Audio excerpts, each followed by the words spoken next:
Hello, everybody. I'm not sure what's going on, why we're getting double sound. I'm not getting double I'm sound. not getting double sound.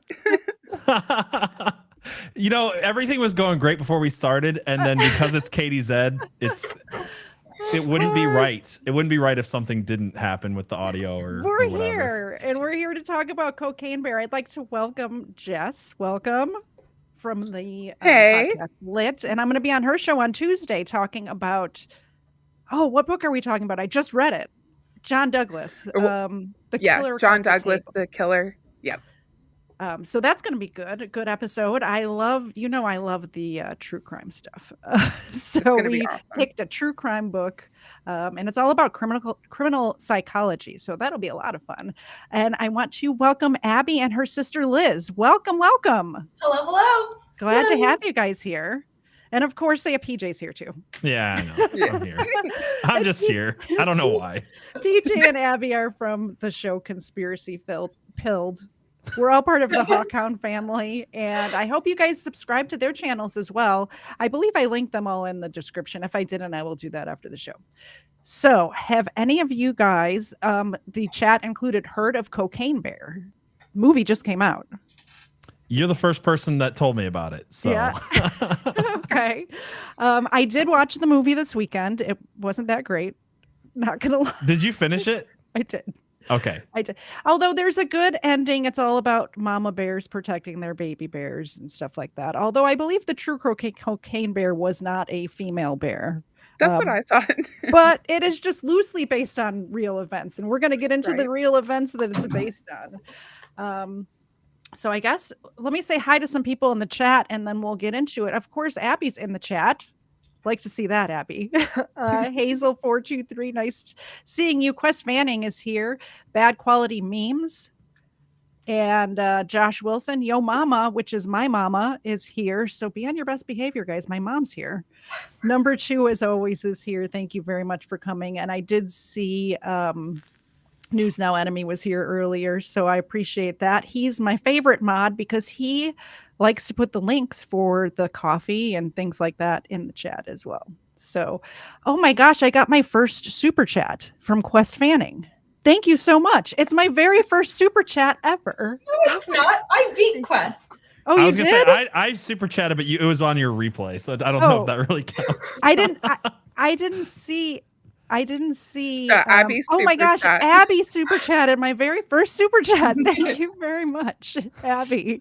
I just turned the chat on and saw Quest. You're late. Sorry, Quest. Thank you very much, everybody. I just recently got monetized, and I was out of town when when I got monetized. I immediately went out of town. So this is my first very live show, being able to get super chats, and it's like I'm giddy right now. It's the first time I've ever gotten. Anyway, I think I'm gonna cry. Quest is like, Abby did, but at half as much, I'm still more awesome. That's so true. Thank you, Quest Fanning and Abby. I really appreciate it. I'm gonna get into the story before I cry because you guys are so nice to me. So this story happens in 1985, and yes, there really was a bear that really really ate cocaine. I don't think it snorted it like a normal person would snort cocaine, but it did eat cocaine, and it got really messed up and died. So this is September 10th, 1985 in over North Georgia, and I'm gonna share my maps because you guys like the maps. Please let me know in the chat or if you guys hear echoing. I think I fixed it so you do not hear echoing. Let's move this over a little bit so it is. What am I doing? Come on, Katie, get your stuff together. So we're over the Chattahoochee National Forest, and what happened is this flight takes off from Colombia and it's going to Lexington, Kentucky with drug smugglers on board, and we'll get into who those people are in just a second. But they end up dropping cocaine all the way from Cherokee County, Georgia, all the way up to Knoxville. And then this guy who is one of the pilots on the plane bails out of the plane over Knoxville, Tennessee, which is right up here. So over Knoxville, and his chute doesn't open because he's got, it may have happened anyway, but he has almost 80 pounds of cocaine strapped to him when he jumps out of the airplane. So they think that the extra weight has something to do with his parachute not opening. Have any of you guys ever parachuted before? Not with 80 pounds of cocaine on my back. Yeah. Oh, I must have missed that part. I was told it was, your main parachute, your backup parachute, missed the third step. So yeah. No, I've never parachuted though. I want to. I've gone parachuting and I had like 180-pound man strapped to my back because the first time you go, you have somebody like you have an instructor. He was on cocaine. I mean, it was in Hawaii, like so I'm thinking he was on something. Who knows? I was not sold on parachuting or skydiving, and now I'm really not sold on it at all. It was so much fun. I highly suggest everybody do it at least once in your life. cocaine? Yeah. Cocaine, Yes. yeah. That too. You have to, they go together like peanut butter and jelly, really. So Right. A whole new Skydiving. definition to getting skydiving high. and cocaine, yeah. So this guy jumps out of an airplane over Knoxville, Tennessee. He's got 80 pounds of cocaine strapped to him, and his parachute doesn't open, and his reserve chute opens, but too late. So he basically hits the ground at terminal velocity, which is really fast from what I understand. Pretty fast. enough to kill you. Enough to kill you. And he ends up in this guy's driveway in some like cul-de-sac in Tennessee. And they think that it happened between like 3 and 5 a.m. Waffle Salter, thank you so much. Wow. Waffle, enjoy your vacation, man. I hope you're having fun. We Oh my don't gosh. deserve Waffle. You are No. a really incredible person. Yeah. You guys are just trying to make me cry now. Make Holy Katie cow. cry on camera challenge. I got a story to get through here. I have a question because Yeah. I couldn't figure this one out. So, and maybe you're gonna get to it later. So tell me to Okay, shut up. that's okay. So, Shut up, PJ. was the whole point like I don't understand the point of jumping out of the plane? I get or like abandoning the plane. So what I understand is they dropped the coke and then jumped and they were gonna like meet a guy or whatever. But like I don't know. Is this like a regular practice? Just like dump a Cessna and just let it fly off into the ocean?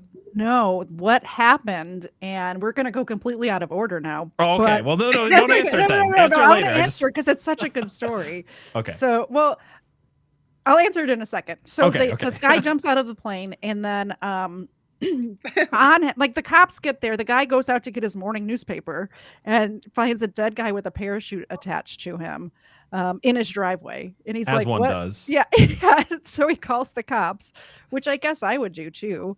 But it was very unusual because the cops get there and they're thinking that it's just going to be like a random parachuter that, got off track or, something happened. But this guy's wearing like full tactical gear. He's got night vision goggles and he's got like Louis Vuitton shoes on, like loafers. So it's like he's got 80 pounds of cocaine strapped to him, $5,000 and Cougarans, which is African money, but it's actually made out of gold, so it's more exchangeable on like the black market or whatever. Like, So he's a pirate. yeah, Basically, yeah. When I read about the Cougarans, I found out that that's like a normal like black market thing. Apparently, is to have these African gold coins. before Bitcoin. Before Yeah. Bitcoin, there's oh my gosh, Quest Fanning. Oh my gosh. Insane. You guys Aw. are the best. Oh, You got it. Katie. Poor Katie. Oh. We love you, Katie. I love you guys too. Thank you, Quest Fanning. Stop making me cry on air. You're killing me, man. They just threw my tissue on the ground. That's how. Well, while you're recovering, one of the things that I read is this guy he said he like thought it was just like a military guy until he noticed the Gucci loafers. He's like, Yeah. some dude just fully geared, kitted out, drops and he's like, oh, must have been a military accident. But who in the military wears Gucci loafers? They don't. He could have been gay. They don't. Yeah, that's true. That was during Don't Ask, Don't Tell. So. Right. Yeah. Exactly. I feel like that's telling. I feel like that is telling. Yeah. Yeah. Oh, okay. So Fred Meyer is the guy's name whose driveway he landed in. He goes out to get his morning paper, calls 911. And Wait, he landed on somebody's driveway? yeah. Oh my You God, just could thought you that. And imagine? actually, do you want to play that footage? There's some footage that we have Yeah, I from got it. 1985 of them finding the body and recovering the body. So yeah, they found footage, or they found this guy just with a parachute strapped to him in this guy's driveway, and they're like, what happened? So it's Oh with my his Gucci, God. You can see, you can see the Gucci loafers and the Gucci tactical loafers. gear. Yeah. So, and then one of the main things that that's going to come up later is he had night vision goggles, infrared night vision goggles. The guy also has 2 different IDs in his wallet. One of them was for a gentleman named Josh Thornton. The other one was a fake ID. So they're like, not Josh Thornton. Oh my gosh, that's somebody I know. Andrew Thornton. Andrew Thornton, right? Oops. Just dox somebody. Yeah. That's my friend that lives over it. Yeah. Andrew Thornton. Andrew Thornton out of Lexington, Kentucky. And now this guy is interesting. Well, so basically I'll get to PJ's question. What happened is they were on this drug run and they picked up traffic from another airplane, and it was the FBI tailing them. Oh, so okay. they realized they were being tailed by the FBI, and they're like, well, crap. I'm glad you answered that, because I listened to a few different podcasts on this just to get a little bit of background knowledge, and that never came up in any of them. I'm like, they just talk about him ditching the plane. I'm like, why is that's the normal thing? Or okay, that's good to know. No, not the normal thing. He was being tailed by the FBI, and they I am a Pepsi fan, by the way. Pepsi is superior than Coca-Cola. Georgia, you cannot say that. Oh, I'm from Chicago. I agree. Yeah, we're from the Midwest, so it's Pepsi up here. Coke is a little too sweet. Wait, Pepsi's the sweeter one. Yeah. It's the better one. I don't know. No. I don't even drink pop, so. Fun fact, in blind tests, based on one sip, everybody will pick Pepsi as the better one. Mm-hmm. But long-term throughout the drink, people will pick Coke. It's the cocaine in there. Yeah, it's the cocaine. I mean, fair. When you told me we were covering Cocaine Bear, I just kept thinking of those Pepsi or those Coca-Cola. Arvold, who's in the chat. He's the one that posted that. He posted, meme. He posted a meme. I shared it on my stories on Instagram. And I hate those cocaine or those Coca-Cola bears so much. They creep me out. Those cocaine bears. Bears are fine until they're on Coke, and then they're real dicks. Yeah. Or caffeine. All right, so they were expecting this guy to have massive wounds, and basically all he had was like a little cut on his chin, and he had a couple of broken bones, but not as many as they were expecting. But he did die, so he hit the ground hard enough to kill him. At the scene, the police discover, I already went over that part, the Cougarans and stuff. So they ditched the plane and they set it on autopilot, and I can't see what it says. Oh, nice. Interpol agent. There you go. They set the plane on autopilot and ditch it, and it ends up, and Abby, I think you know a little bit about this. It ends up in North Carolina. Over in this area here, which I'm not showing me. A night fisherman saw it go down and tracked it to where it landed. And it wasn't a full-on wreck. It was more just it ran out of fuel and just kind of slid in. And it was missing all the seats it was supposed to have. So all the seats have been taken out except for the pilot and co-pilot, which is pretty standard for a drug running plane. But it was empty. And it didn't blow up. Like normally if a plane goes into a side of a mountain, you expect a fire. Yeah. Didn't happen. It kind of, I expect all planes to ever crash, to completely disintegrate, except for the passports that are on board and stuff like that. That was my question too. Unless they're holographic. This right? happened on 9/11 and they found passports. So there's something very similar. Interesting. Yeah. So I wonder where all the cocaine went. Yeah, I wonder. I think though that they would have never found this plane, except there was a fisherman on a lake right next to where it crashed, and he was night fishing at like 2 a.m. or something like that. He happened to be night fishing and see a plane go by, and it's like, oh, that plane just went into that mountain. I should call somebody. But it was one does. It was so far out of the beaten path that it took them 5 hours to get to it. So it was pretty far up there. I don't know if it would have, I mean, eventually I guess it would have been found. Although they say there's still cocaine out there in the forest that hasn't been found yet. So Where is Who this knows? forest exactly? Just It's- asking for a friend. it's the Chattahoochee National Forest in Georgia. Come visit anytime. Did they- Jess and I both live down here. Right. Did the plane have a black box, or had that been removed as part of the drug As far as I read, there was no black box or anything. All they had was the clues to that, like the passports and the fact that the seats were removed. And I think they were able to test it and see that there's cocaine residue in it and stuff like that. So they connected it back. And the other reason they connected it back is because the guy on the driveway had a airplane key in his pocket, and it had a tail number engraved on it, which matched the tail number to the plane they found in North Carolina. Was it a Louis Vuitton keychain? Probably. Probably a Gucci or Louis Vuitton keychain for sure. So back to the story. All of this cocaine was dropped, like I said, from Cherokee County, Georgia, which is just north of Atlanta, all the way up to Tennessee. And in the Chattahoochee National Forest, a bear stumbled upon one of these duffel bags. PJ, do you want to tell us about this bear? Oh, which thing about it? I mean, I know I was supposed to do more research than I had time to do, so I apologize. That's okay. I'll just take over. You take over. So a hunter is out. I don't want to step on your toes. About a month month later, a hunter is out in the Chattahoochee National Forest and comes up on what he thinks is a sleeping bear. And he's like freaked out because when you walk up on a bear, if it has cubs or something, you don't want to startle it. Just put it that way. So he's trying not to make noise and back away. And then he realizes, well, this bear isn't moving at all. It's not even breathing. So he goes, in my head, he goes over and like pokes it. Maybe he did that. Maybe he didn't. Anyway, the bear is dead. So he goes back to it.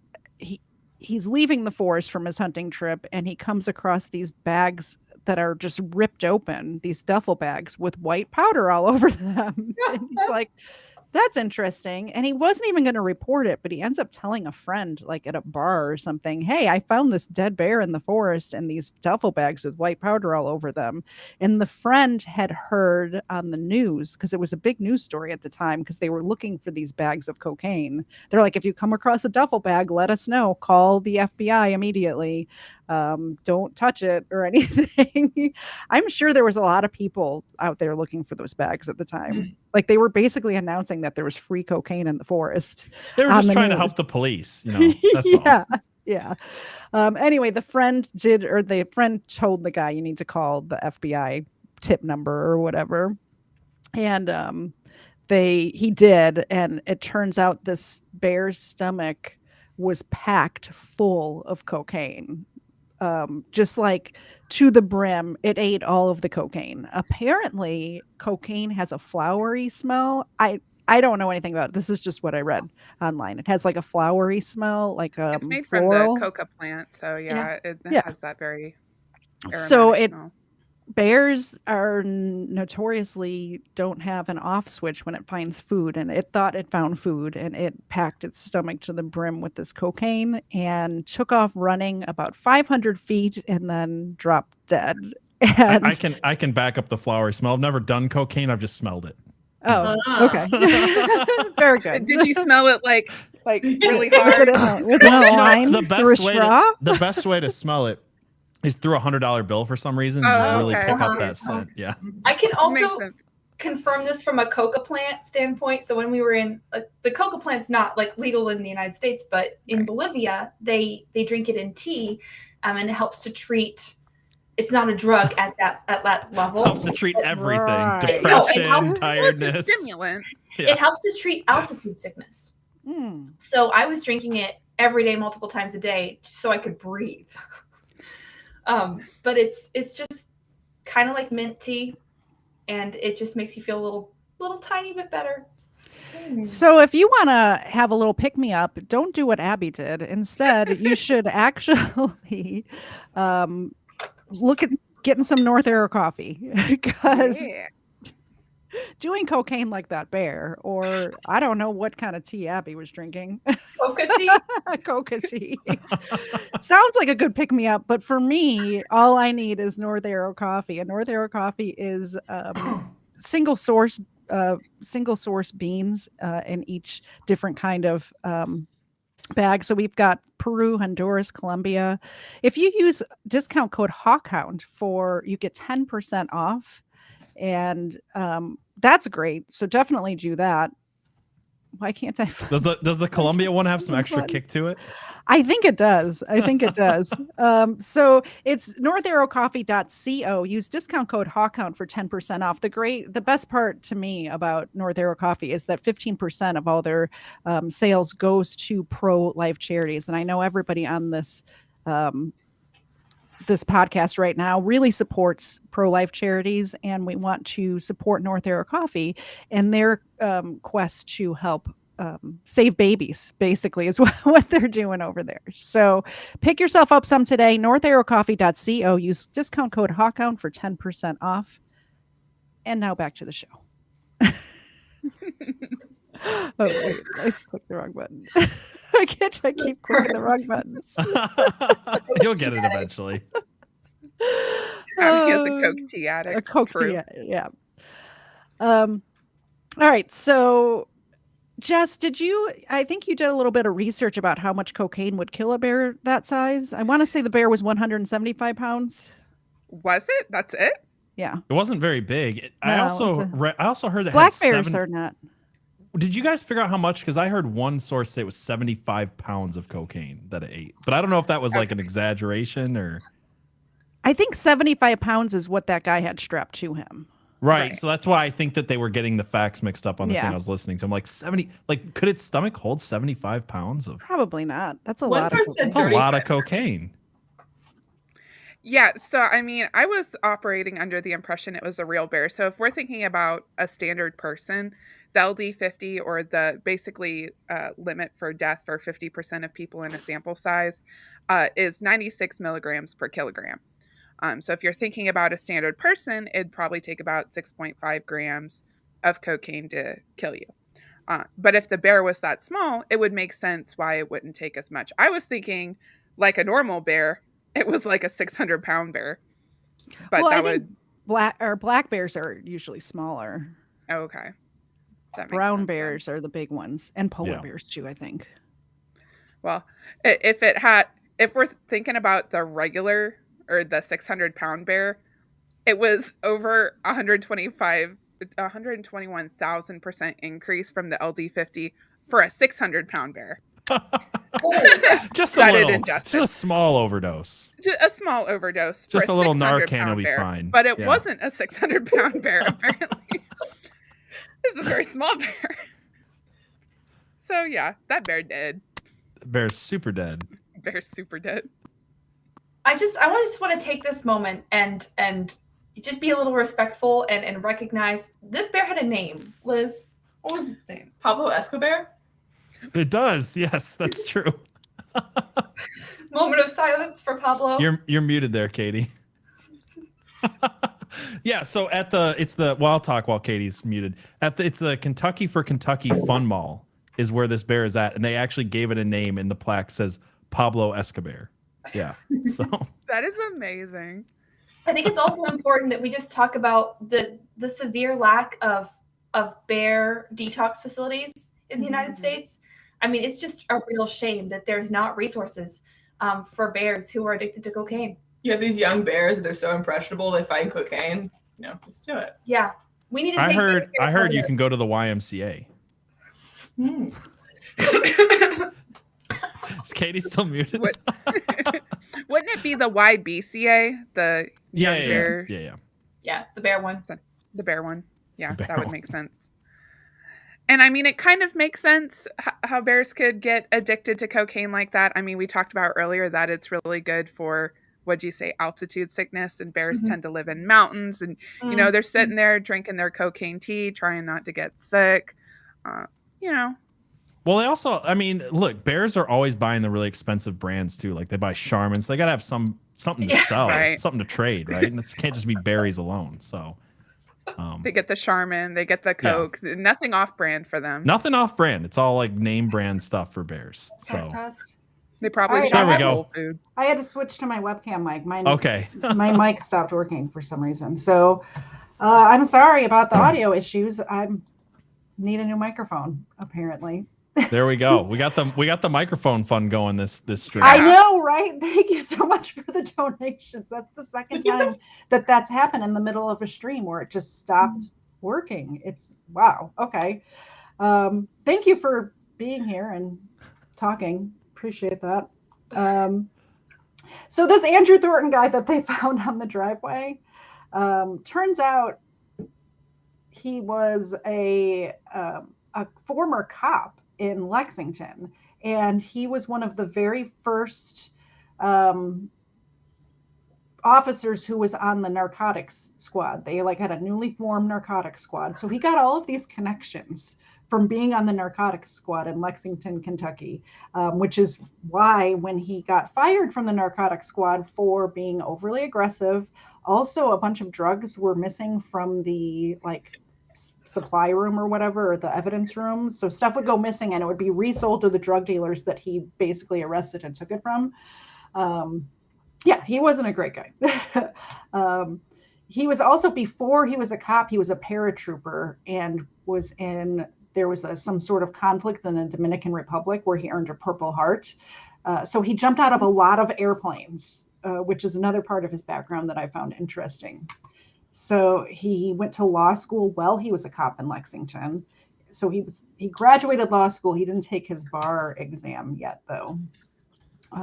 So he met all of these people while he was a cop on this narcotics squad in Kentucky, and many of the defendants started complaining about the mistreatment that they were getting from this drug task force. Being beat up, overly aggressive, drugs going missing and trying to be sold back to them, and also drugs planted on people. So he would just keep drugs on him, and if he made an arrest that was not, if they didn't find anything, he would just plant drugs there. So this is all, it seems like standard operating procedure for the 1980s drug task force across America. Because I've heard many stories like this, and not just Lexington, Kentucky. So they're not unusual in that regard. Okay, so he made many connections in the drug world, and also weapons was another thing. He started collecting weapons, all sorts of stuff, which every time something like this comes up where they're like, oh, he was a weapons collector, and they try to make it sound like something nefarious is going. Now, keep in mind the stories that I'm reading, there was nefarious stuff going on as well, but just being a weapons collector alone, I'm like, so? A lot of times you'll see articles where they're like, they had 1,000 rounds of ammunition and 8 I love it guns. when they call that an arsenal. They'll be like, they had an arsenal and a stockpile. Oh, and I'm no, like, 1,000 rounds. That's That's because they don't have any firearms, so comparatively speaking. That's one order from Phoenix Ammunition. I was going to say, not only can you blow through 1,000 rounds at the range in a day, it's also the cheapest way to buy ammo is in bulk. Yeah, and 1,000 is not even that big. It's not even really that big of a bulk order. Yeah, it's not that much. It's just an opportunity to go after the Second Amendment. Yeah. Exactly. That for a drug runner, this person had kind of a surprisingly low amount. Yeah, Right. pretty much. Pretty much. Did he have any gold-plated AKs? That's what I want to know. Yeah. I don't think so, but he did have Cougarans, so he wasn't boss level yet. he may have been planning on melting those down and coating one of his 8. Yeah, there we go. No idea. Well, wasn't he trying to work on get connections with like the greater mafia and stuff, and that's when he was going to become like a real pirate? Turns out he did do that. Just he made connections with all of these people who were in the underworld, so to speak, mafia, and it feels so weird not talking to my mic right now. I'm a little frazzled. It is a little weird, isn't it? It's very weird. I feel like you guys can't hear me if the mic's not like right in front of my face. So he made all these connections in the drug underworld, and he formed this group called the Company, and that's just, they called it the Company. And the Company consisted of him and his best friend from school. And now keep in mind, the school that we're talking about is one of these like private prep schools. His parents were like horse breeders in Lexington. So he came from very well off, not your normal criminal background type of background for this guy. He came from a well-off background for all of these people involved in this case. He went to private school. He was, a paratrooper in the military, and was a cop. This is the 80s, so I have to ask. Yeah. Did the company do training at a place called The Farm? Maybe it was short for The Company in America, and you could like shorten it down to some other 3-letter. Like, interesting. I don't know. Like the whole time I'm reading this, it reminds me of like that American Made movie with Tom Cruise, where the FBI gets on his tail and he jumps out and like abandons his plane and all this stuff. And like, I think that story was actually based on this as well. On this, yeah, maybe. Yeah, I know that was based on a true story, but I never know how much, because like I saw the Cocaine Bear movie as well, and that's based on a true story.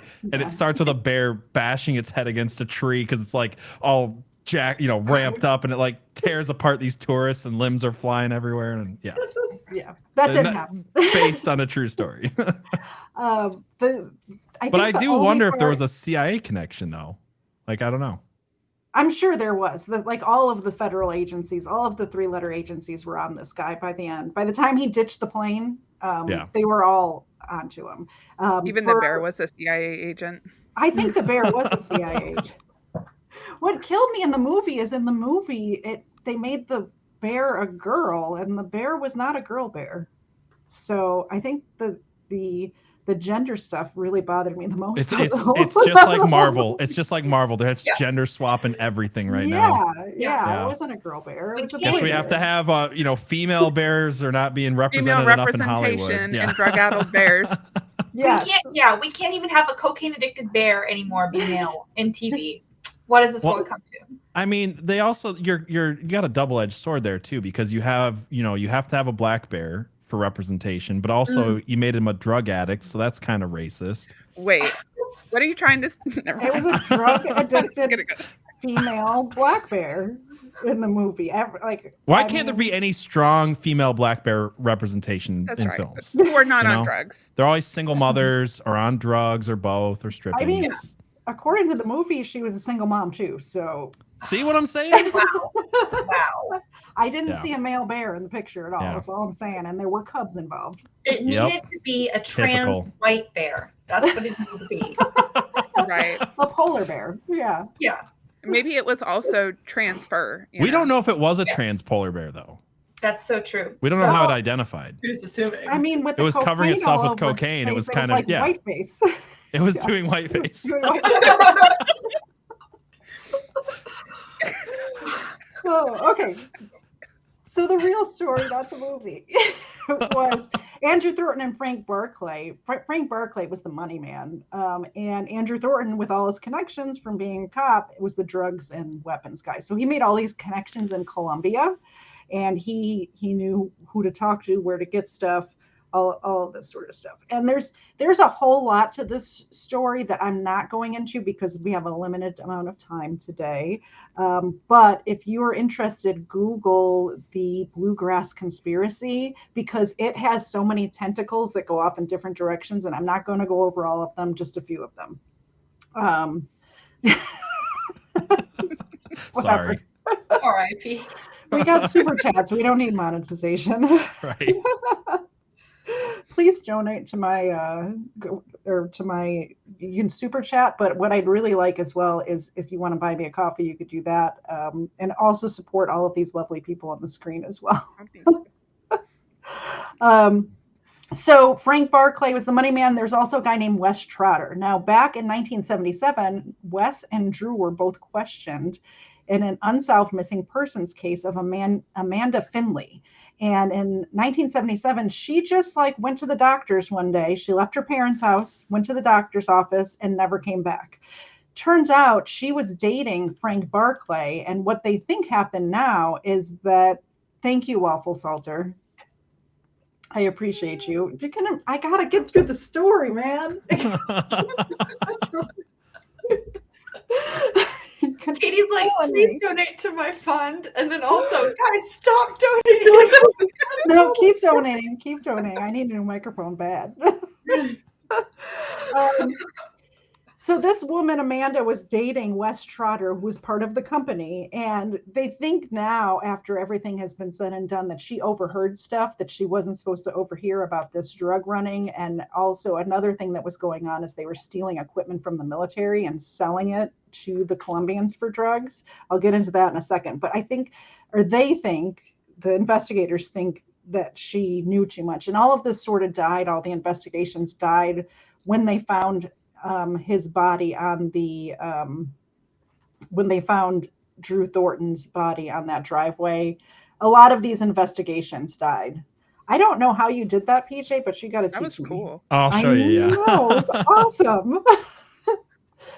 If you like that mug, you can get one. There was a thing up there. I like that mug a lot. I know I love the color. Thank you. Did we say whether the movie was good? It's hard to tell.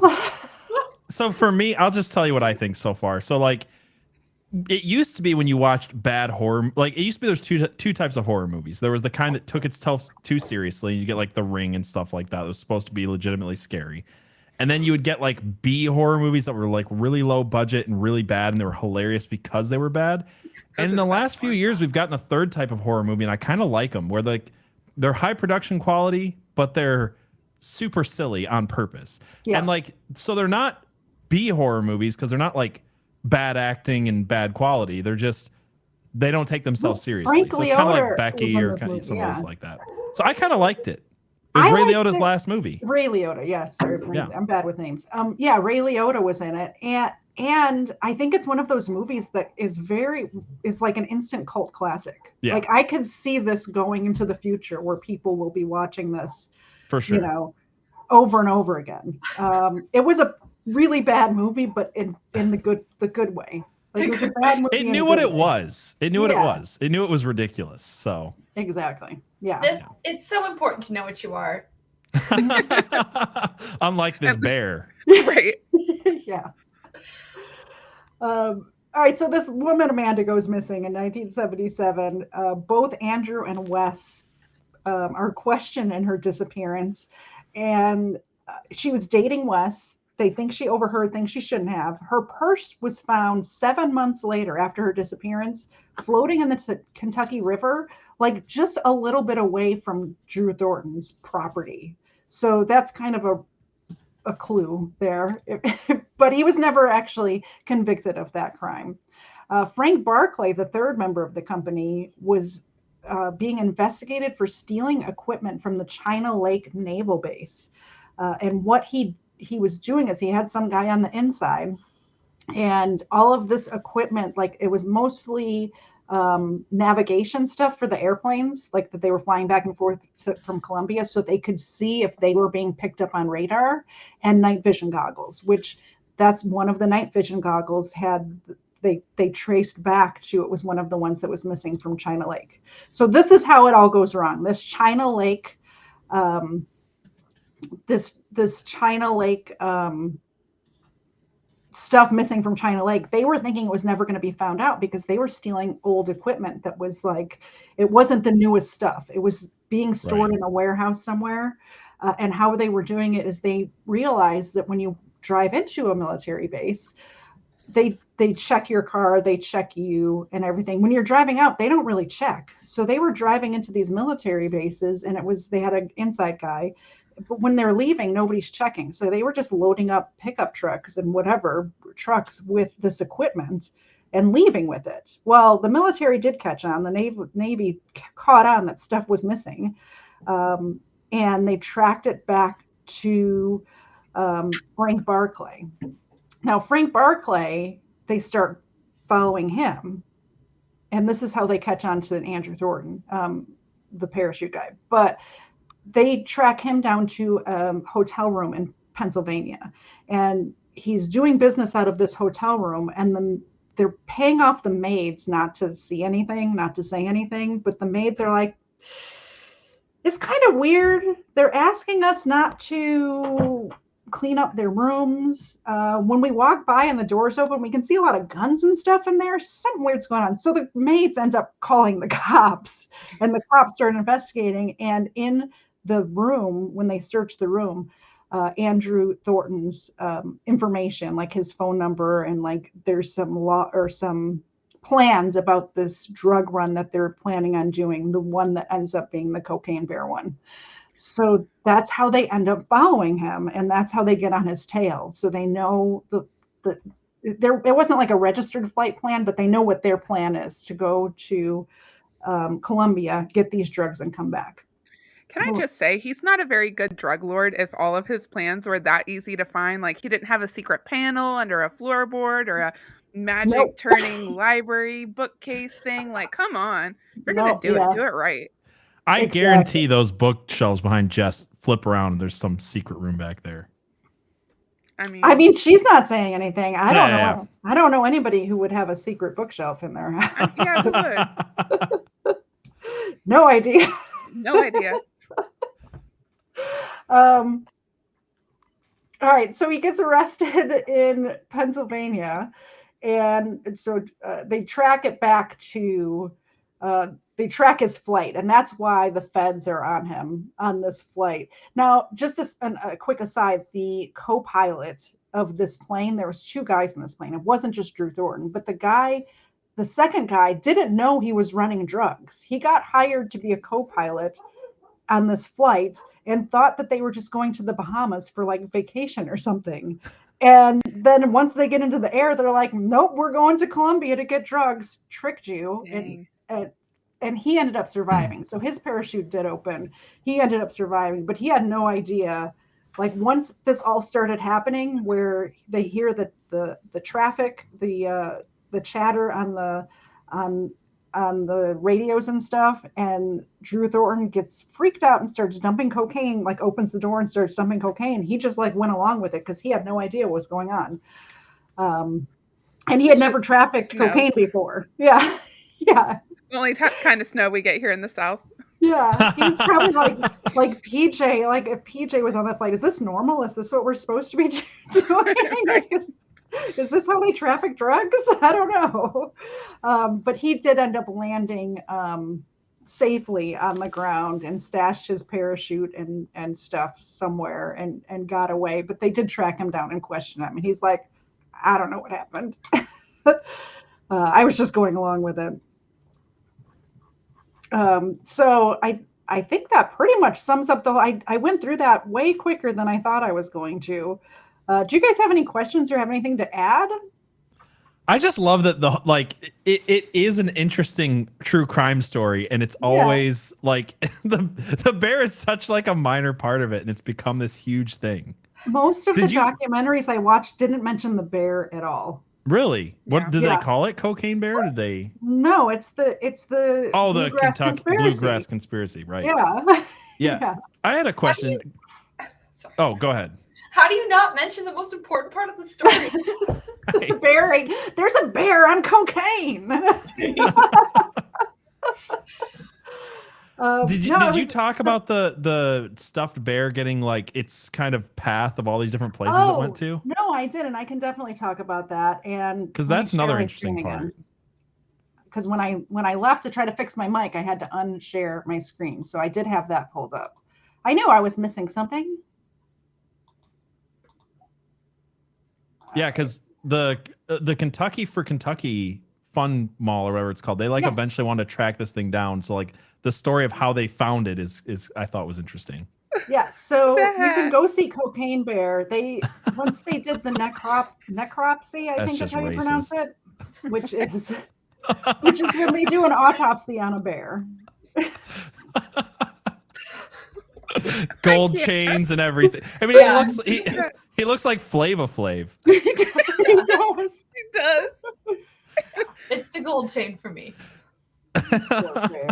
I mean, reality TV's gotten so bad. Like, would you put it past MTV9 or whatever to do a Cocaine Bear? What is it called? Island of Love or whatever Flava Flav's thing was? Not at all. Yeah, Flavor of Love. Yeah, Cocaine. Flavor of Love. Yeah, Cocaine of Love. So yeah, the veterinarian who did the necropsy on this bear to show that it did die of a cocaine overdose, which it did, and it had so much cocaine in its stomach that hadn't even gotten into its system yet, which is why it died with its stomach packed full of cocaine, because it hadn't absorbed it. It died very quickly. They said it was probably alive for 5 minutes after it got done eating the cocaine. Wow. Probably a great 5 minutes for him, from what I've heard. He saw the face of God before he died. Yeah. His nickname is Pablo Escobar, which Liz said earlier, which I think is adorable. That's an adorable name for this bear.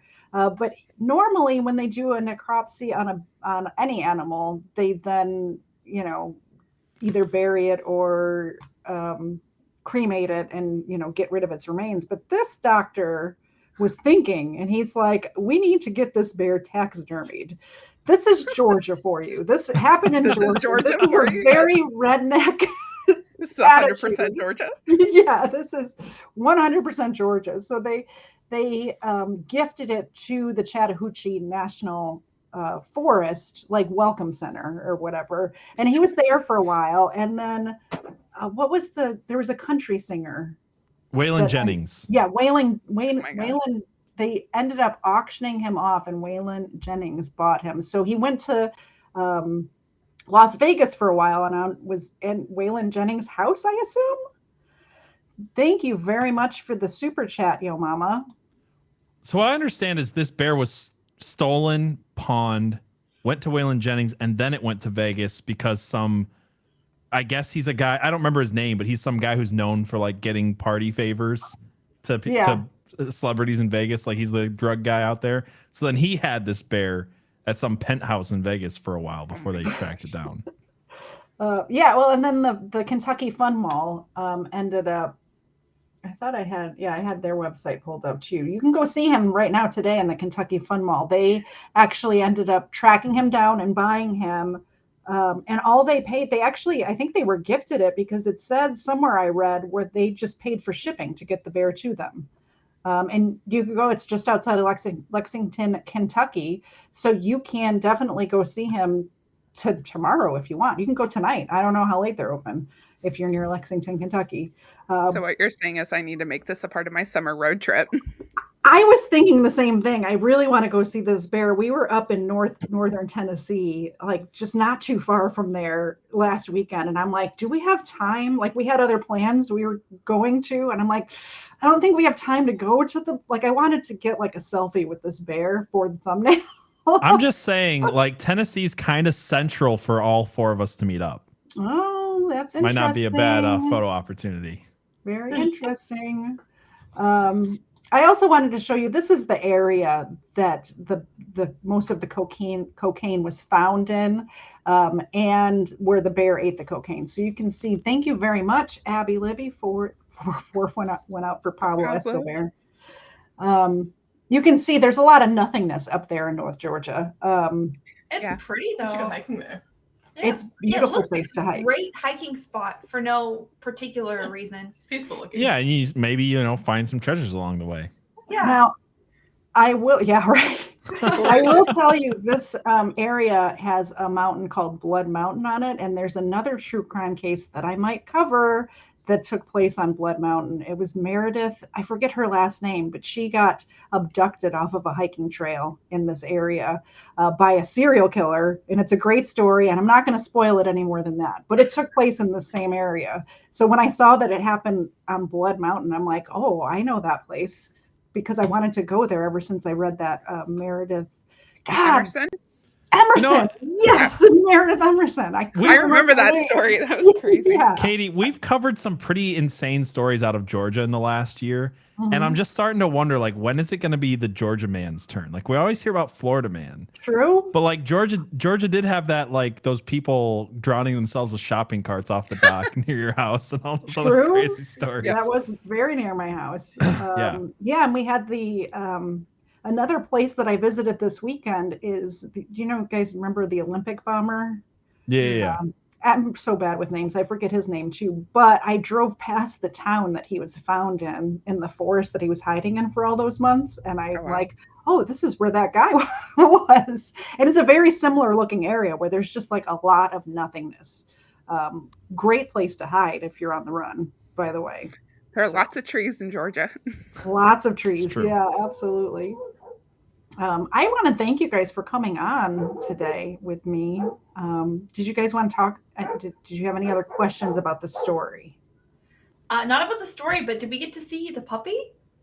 Oh, let me take over for a minute. I'll get the puppy. Okay, we'll cover for you. Okay. PJ, are you drinking the same beer as me? That's what I was wondering. I don't think so. Yours looks orange. Oh, is it Sam Adams though? Yeah, Sam Adams Oktoberfest. Yeah, that's what I thought you had. I have Sam Adams cherry wheat. So. Oh, close. Yeah, close. But they're both good. They're both good. I'm just drinking my microwave North Arrow coffee, the most microwavable coffee. The most microwavable coffee. This is blasphemy. I just want to point out that Liz, without being prompted, wore her conspiracy pill merch today. I love it. I love it. And we got new merch coming soon too. Oh. I'm ready for that Project Bluebeam merch. There we go. Yes. Yeah, no, this was an interesting case. Do you guys, like, legitimately though, do you guys think that this was CIA run? Oh, it has to be. I feel like I can't get past 80s like cocaine smuggling. Well, like bears aren't real, maybe. The government. There's the new Hawkhound. Hawkhound. Hawkhound. I want to introduce everybody to Ava. Aww. I'll put her up here. It's our new mascot. Yeah, she's the new Hawkhound mascot. And we got her yesterday. So when she's a little bit older, she will be joining Xena. Look at the camera. You got to learn your camera angles. Training her young. It's like, no, this is my good side. Yeah. You got to go this way. You got to go this way. So this is Ava. And you would think that she's like Xena's baby, but she's not. Right. She's a completely different breed. So we'll see. I don't know what she's going to look like. We're not sure exactly what she is. What breed of dog is it? They think, when you adopt a dog, which, by the way, don't shop, adopt. Everybody, there are so many dogs out there that need loving homes. So don't be buying a dog. If you do, don't tell me about it, because I'm so pro adoption. But they think that she is part Doberman Pinscher and part German Shepherd. Huh. She's gonna be a big dog. So we don't know. We don't know what she is, but that's an interesting mix. She's cute. That's the only thing that matters. She's very cute. She's very cute. We'll put her over here. All right, you hop up there. That's gonna be your spot. She needs a Bandy's bandana. That's gonna be her spot. So we'll see if she stays there. On Friday, when I was at the Babylon Bee live event, there was somebody wandering around in a bear costume, and I'm not sure if they intended to be Cocaine Bear, but I said it in their hearing. I'm like, oh my gosh, it's Cocaine Bear. And then later on, I heard that person saying that they were Cocaine Bear. So I don't know if I created that or if that was actually the costume that they meant to wear. Amazing. So. Probably the lines they were doing, though, was a dead giveaway. Right. Yeah. Right around, Those Babylon Bee parties get pretty wild, I guess. Yeah. Oh my goodness. No, thank you for having us on, Katie. This was a fun one. Thanks for coming. I really appreciate it. When I saw the trailer for this movie, I think the first thing I did was put it in our group chat. I'm we need to cover this because this is an actual case that happened. It's not just a weird B horror movie. So thank you so much, Waffle Soldier. Holy cow. Did you catch the one from Life to the Max earlier as well? I did. I saw that. Thank you, Life to the Max. First ever super chat. That is really cool. Yeah.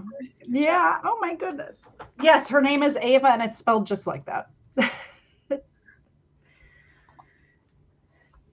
The outpouring of support for Katie, you guys, is so cool to see. You're making me cry. We've been working so hard to grow her channel, get her to this point of monetization, and it's so cool to see us finally get here.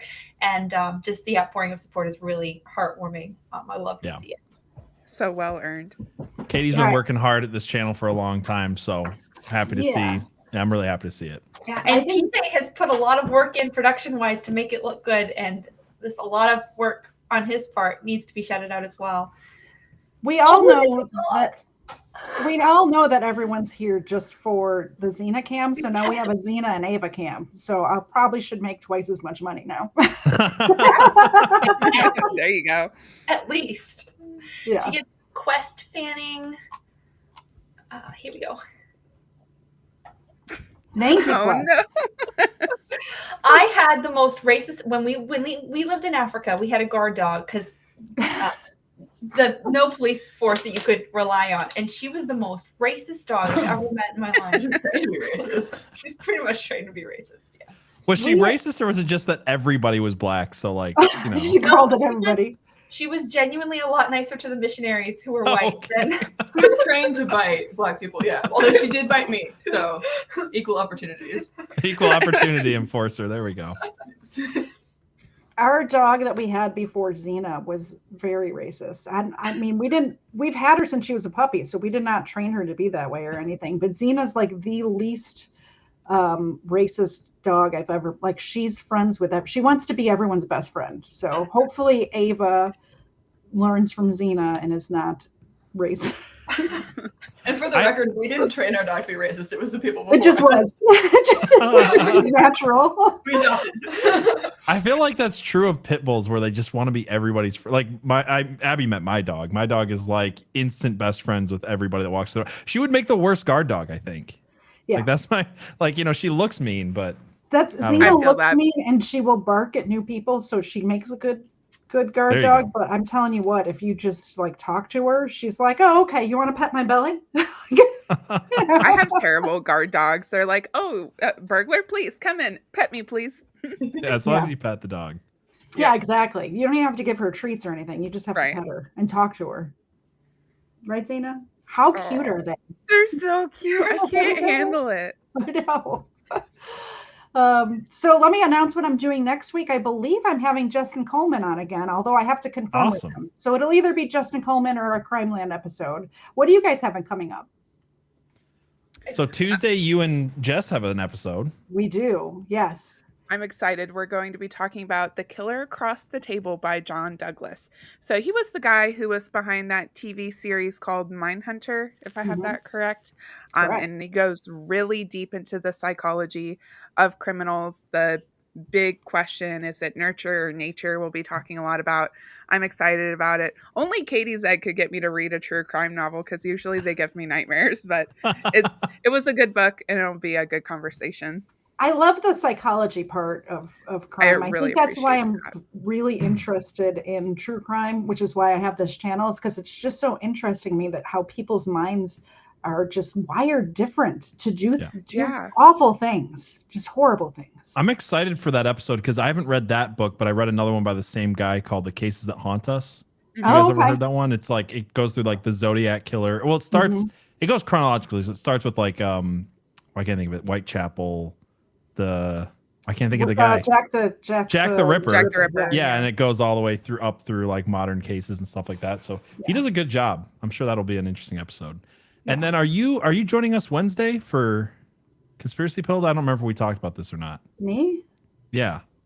I can. We didn't talk about it, but what episode are we doing? I think we threw it out last episode, and then you're just like, yeah, and then I don't know if any of us remembered. I forget which episode is it? So we're gonna be talking about. Go ahead, Abby. It's your episode. Talking about Taylor Swift and whether or not she's a clone of the priestess of the Church of Lucifer. Oh my gosh, I'm so excited. Yeah, I could definitely come on. I mean, I'm gonna have a busy week. Awesome. If you can't, that's okay. But no promises, everybody. But she might be on. I have no life. I can definitely do it. That's going to be a great episode. I forget when we make plans in the chat during a live, you have to remind me. You got to remind me afterwards because we need to get a group calendar or something, like a calendar app or something. For sure. And by the way, guys, if you like the last 10 or 15 minutes of this stream that we're doing right now, you should definitely tune into the Dog Pile Show, which we're going to do once a month with all 4 of us on. Liz, you're invited to join us anytime you're here. But it's the 4 of us, and we basically just talk like this for an hour and a half, however long. And it's so much fun. Yeah, I just want to say this to anybody. Oh, there we go. Nice, number 2. Thank you, number 2. Just for the audio listeners really quick, because I know sometimes you're hearing this and you're like, oh, what's going on? This is why you should come over to YouTube, to Rumble, to Odyssey, follow Hawkhound Media, follow Overruled, follow Conspiracy Pilled, follow Lit. If you go to youtube.com/hawk, or it's at Hawkhound Media, all of our shows are there, and then you can find links to everybody else's channel. And we do all of our shows, all of our podcasts are live. So that's kind of the fun part. Yeah, it's a lot of audience interaction, which I like. So, and definitely be sure to follow us on places like Rumble and Odyssey. I mean, it's really nice to be monetized on YouTube, but we want to make sure that we show support on those places. Definitely follow Conspiracy Pilled on Rumble because the after show last week was phenomenal. There might have been singing involved. It's my favorite after show yet. No. That was a fun show. It's definitely people have been super amazing over on Rumble, by the way, because we're going to outpace our YouTube growth on Rumble in the next month or so, I think. So and it's great to have other platforms set up because I've noticed I've been monetized for a week and a half now, and YouTube does not want to put ads on my videos because of the topics that I cover. So having those other platforms set up is very important because there's going to come a day where they're like, we don't want you talking about murder or showing, on especially the Crime Land episodes, none of those are monetized. And it's because I'm actually showing police footage, like body camera footage of stuff happening. So News Now Enemy says you should turn your memberships on. I can help you with that, by the way, if you want to create little sub badges and stuff like that for anybody who wants to be a member. So give them a little something like a little emotes and stuff to put in chat. Have no idea what that is or how to do it. Oh yeah, it's Xena or Ava stickers. There we go. Yeah, I like it. So and knives, candlesticks, and knives and candlesticks. Rope in the library. Cocaine bears. Cocaine bears. Gold-plated AK-47. I think a gold-plated AK-47 sounds like something that I would love to see in chat. Yes, absolutely. Also, just so you guys know, if you want merchandise, you can also purchase the merchandise over at hawkhoundmedia.myshopify.com, and all of our shows are represented on here. So you see this Conspiracy Pilled garb. There's some Lit merchandise, and of course, Crime Land, and I think I have to go to page 2 to get to most of my stuff. There's the Overruled stuff. Overruled stuff. By the way, only one with a fanny pack available, and I'm just waiting for somebody to buy an Overruled fanny pack. I'm telling you what, I love fanny packs. People think I'm weird, but when you're on vacation, or if I like to live stream events sometimes, and it's really good to have backup batteries and stuff just right there on your waist. So I'm a fan of the fanny packs. So PJ made me a fanny pack. They come in clutch. Yeah, they really do. It's good stuff. So hawkhoundmedia.myshopify.com. Get all of your Hawkhound Media merchandise there. All right. That's my last plug for the show. All right. I guess I'm going to end it. And I I'm so bad. I'm so bad at this live streaming thing. I'm just so bad. I didn't have music or anything queued up. So we're just going to go with what PJ has in my thing. And we're going to say good night, everybody. Thank you for coming. And I really appreciate you all being here. Thanks for having us. Thank you. And I'll see you Tuesday and you guys Wednesday. All right. Sounds Bye, like a plan. guys. Bye. Bye.